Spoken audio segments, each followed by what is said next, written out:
Kita lanjutkan. Bagaimana cara membuat judul? Jadi kan seperti ini. Ada tema besar nih.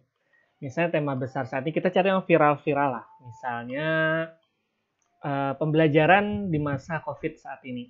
Nah, pembelajaran masa COVID ini kan berarti temanya berarti kemungkinan ada penggunaan elektronik atau teknologi. Nah, kemudian kan kita lagi nih. Berarti biasanya di sekolahan itu topiknya menggunakan aplikasi apa guys pembelajaran. Nah, satu. Nah, kemudian kan sudah dapat nih temanya tentang pembelajaran secara online ketika masa COVID.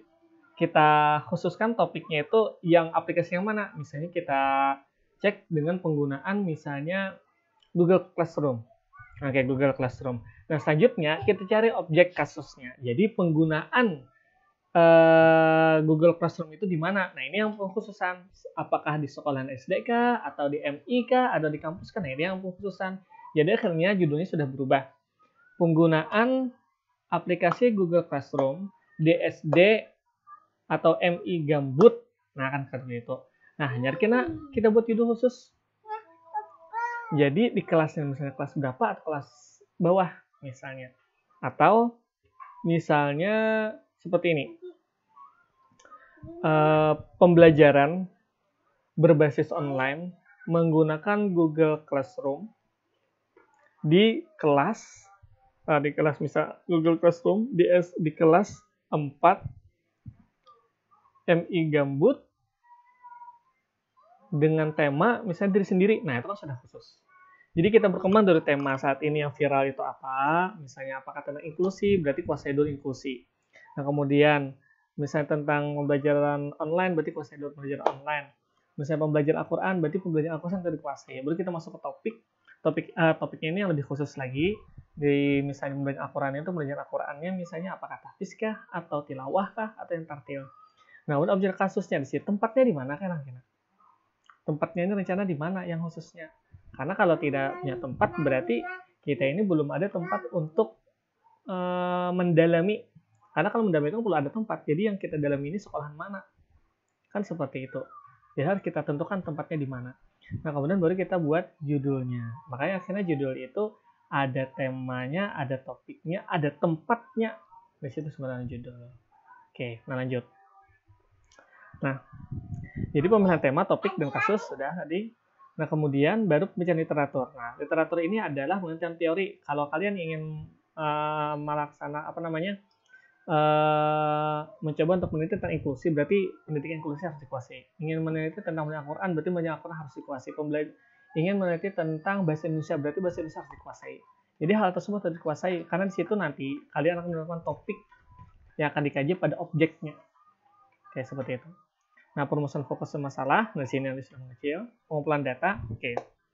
Pengumpulan data itu ada 3 sebenarnya. Kita anukan nanti dulu. Jadi sebenarnya secara garis besar ada 3. 1 wawancara, 2 observasi. Pelibatan ini sebenarnya observasi secara terlibat. Jadi observasi itu nanti kalian bisa dalam bentuk kamera. Itu masih observasi biasa. Tapi kalau terlibat langsung ini di sini sebenarnya participant observation. Dia langsung terlibat. Yang berikutnya adalah dokumentasi. Oke. Nah, kalian mengatakan bahwasanya misalnya saya ingin melaksanakan penelitian di Min Gambut misalnya. Nah, di Min Gambut ini kalian katakan kenapa ingin meneliti di sana? Karena kata kalian pembelajaran di sana itu sangat bagus secara online, semua tertata rapi. Nah, data kalian mengatakan bahwasanya Min Gambut tersebut melaksanakan pendidikan bagus dan tertata rapi. Dari mana? Nah, kamu harus punya data itu. Jadi misalnya, oh itu Pak hasil dari wawancara dan kepala sekolah. Itu hasil wawancara dengan pengawas sekolah. Itu hasil wawancara dengan orang tua siswa. Nah, ini data. Jadi kita harus mengumpulkan dari wawancara. Nah, kemudian observasi. Nah, kalian akan mengobservasi apakah memang pembelajaran online sana tertata rapi. Oke, kalian observasi misalnya ketika guru mengajar seperti apa sih? Kalian lihat gurunya misalnya gurunya di rumah, kemudian kayak Pak Hidin mengajar, lihati kayak Pak Hidin melakukan pembelajaran, kayak Pak membuat jadwalnya, kayak Pak memberikan penilaian, bagaimana pembelajaran, kan kayak Pak, apakah satu-satu seorang orangkah misalnya, atau pakai Zoom kah banyak orangnya, kan seperti itu, apa menggunakan misalnya media apa sekarang itu ruang guru kah atau rumah belajar kah? Nah itu di situ yang akan kalian lihat itu sebenarnya observasi. Nah kemudian dokumentasi. Nah dokumentasi ini bisa kalian cek pada RPP atau rencana. Biasanya kan guru-guru ada RPP-nya, perencanaan selama daring ini adakah ini? Kalau ternyata ada, ternyata sesuai dengan hasil observasi dan wawancara, berarti data yang sudah terkumpul itulah nanti yang akan membentuk fakta. Jadi sekolahan itu fakta bahwasanya sekolah Min Gamut itu bagus. Dari mana kalian itu mengatakan fakta? Setelah mengumpulkan data. Dari mana mengumpulkan data? Dari hasil wawancara, observasi, apakah itu observasi secara tidak langsung atau partisipan observation atau secara langsung. Dan terakhir adalah dokumentasi. Oke, nah tentang dokumentasi, berbeda antara dokumentasi mengumpulkan data dengan dokumentasi ketika kalian mengumpulkan data. Dokumentasi mengumpulkan data itu ada kayak RPP kah, jadwal kah, visi misi sekolah itu dokumentasi. Tapi kalau kalian ternyata datang ke sekolahan, foto kalian yang berfoto itu sebenarnya dokumentasi untuk pembuktian bahwasanya kalian melakukan penelitian, bukan dokumentasi penelitian. Oke, bedakanlah. Jadi ada dokumentasi penelitian, ada dokumentasi ketika kalian melakukan penelitian. Oke, lanjut. Penyempurnaan data. Jadi misalnya ada yang kurang, kita bisa cek lagi. Misalnya ketika wawancara, ada yang kada ingat kita minta penjelasannya betapa pulang ke ibu atau bapaknya. Pak, yang soal ini maksudnya apa? Nah, itu. Pokoknya sesuatu yang kurang dilengkapi di sini. Pengolahan data, mengecekkan kebenaran data. Jadi dicek lagi, iya kada. Nyusun data, melaksanakan penyandian, coding, itu nanti ada. Codingnya misalnya wawancara 1, W1, kemudian pada pertanyaan yang ke-10 berarti W1 J10 misalnya. Nah, itu seperti itu, nanti ada pengkodingannya. Klasifikasi data, mana data yang penting, mana ada yang data yang setengah penting, mana data yang ada penting. Mengoreksi jawaban wawancara yang kurang jelas. Nah, ini koreksi ini kena yang kada jelas ini kita cek lagi kena kayak apa. Nah, makanya kan masih ada terus mengecekkan data. Analisis data, nanti kalian dengan Pak Barsi insya Allah ada analisis data. Jadi analisis data itu ada transkrip hasil wawancara observasi, menggambar, catatan harian subjek. Nah, kemudian analisis data kasus dan penelitian kualitatif pada umumnya dilakukan oleh peneliti sendiri. Ini analisis data studi kasus. Jadi memang mau tidak mau ini diteliti sendiri oleh peneliti. Jadi harus jeli di mana yang kurangnya. Kemudian analisis data merupakan tahap penting. Kayak ini hanya urgensinya. Kegagalan menarik di sini. Kalau misalnya analisis gagal di sini berarti gagal juga nanti keseluruhan penelitiannya. Makanya memang harus jeli tentang analisis ini. Makanya analisis, cara melakukan analisis ini adalah satu, peneliti pada studi kasus harus benar-benar menguasai teori.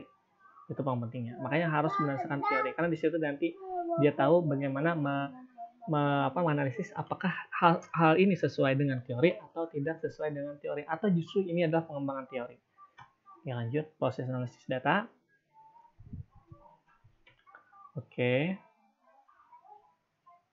Ini cara-caranya nih ada membaca keseluruhan transkrip, pesan untuk komplikasi, pesan khusus. Nah, ini pokoknya intinya banyakin baca di sini. Lanjutkan dulu. Lanjut. Nah, triangulasi terakhir. Apa yang disebut dengan triangulasi? Triangulasi teknik. Pengumpulan data tentu ada 3. Ada wawancara, ada observasi, dan ada dokumentasi. Nah, jadi hasil wawancara kita konfirmasi ke hasil wawancara observasi. Jadi jar ibu tersebut, orang tua siswa bahwasanya bagus ya sekolahnya, kita cek dengan observasi bagus atau tidak. Ternyata bagus. Kemudian kita dokumentasi, kita lihat ternyata di sekolah tersebut visi misinya bagus dan kemudian juga banyak piala hasil prestasi siswa. Berarti dari hasil wawancara, observasi, dan dokumentasi menunjukkan bahwasanya benar sekolah tersebut bagus. Sumber ini sama seperti misalnya kita menakoni orang kayak ini dengan wawancara, misalnya Hadi itu kayak bagaimana orangnya, kita takoni misalnya ke Suryansah. Ya, Suryansah orang yang bagus, kita takoni kepada Solihin orang yang bagus, kita takoni kepada Hamzah orang yang masuk. Nah, kalau banyak orang yang mengatakan bahwasanya Hadi itu bagus, berarti data kita kuat atau valid bahwasanya iya Hadi itu orang yang bagus. Seperti itu juga ketika ke sekolahan, kita akan bertanya kepada orang tua kayak bagaimana pembelajarannya. Oh, bagus. Kita takoni kepada gurunya, oh memang seperti ini pembelajarannya. Kita takoni kepada sekolah kayak itu ya. Kalau jawabannya seperti itu berarti datanya valid. Waktu. Nah, sebenarnya waktu seperti ini. Waktu ini misal harus untuk memastikan konsistensi data. Hari Senin kita masuk pembelajaran di kelas, bagus. Hari Selasa, bagus masih. Pas hari Rabu, agak sedikit berkurang. Pas Kamis, makin berkurang pas Jumat.